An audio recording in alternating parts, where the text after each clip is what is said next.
Team India మాజీ captain Mahindra Singh Dhoni మద్దతుతోనే Virat Kohli star క్రికెటర్గా ఎదిగాడని మాజీ chief selector Telugu తేజం ఎంఎస్కే ప్రసాద్ అన్నాడు. కెరీర్ ప్రారంభంలో పేలవ ఫామ్తో ఇబ్బంది పడుతున్న విరాట్ కోహ్లీని జట్టు నుంచి తొలగించాలని అందరూ ఒత్తిడి చేసినా ధోనీ వినలేదని ఎంఎస్కే వెల్లడించాడు. అండర్-19 ప్రపంచ కప్ 2008 విజయంతో తారాజువలా భారత్ క్రికెట్లోకి దూసుకొచ్చిన కోహ్లీ ఆరంభంలో కాస్త ఒడిదొడుకులు ఎదుర్కొన్నాడు. కొన్ని మెరుగైన ప్రదర్శనలు చేసినా నిలకడగా రాణించలేకపోయాడు. ముఖ్యంగా 2011-12 ఆస్ట్రేలియా పర్యటనలో విరాట్ కోహ్లీ దారుణంగా విఫలమయ్యాడు. ఈ పర్యటనలో భాగంగా పెర్త్ వేదికగా జరిగిన 3వ టెస్టు కోసం కోహ్లీని పక్కన పెట్టి రోహిత్ శర్మను జట్టులోకి తీసుకోవాలని సెలెక్టర్లు భావించారు. కానీ ధోనీ వ్యతిరేకించాడు. కోహ్లీపై నమ్మకం ఉంచి మరో అవకాశం ఇవ్వాలని పట్టుబట్టాడు. ఆ నమ్మకాన్ని కోహ్లీ నిలబెట్టుకున్నాడు. పెర్త్ టెస్టులో 44-75 పరుగులు చేయడంతో పాటు అడిలైడ్ టెస్టులో తన తొలి టెస్టు సెంచరీని నమోదు చేశాడు.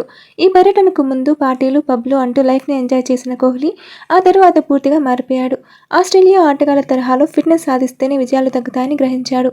సీరియస్గా ఫిట్నెస్పై ఫోకస్ పెట్టాడు. ఆ తర్వాత వరల్డ్ క్లాస్ క్రికెటర్గా ఎదిగాడు. 2014 ఇంగ్లాండ్ పర్యటన పీడకలగా మిగిలినా తన ఆటను అప్డేట్ చేసుకుని పరుగుల వరద పారించాడు.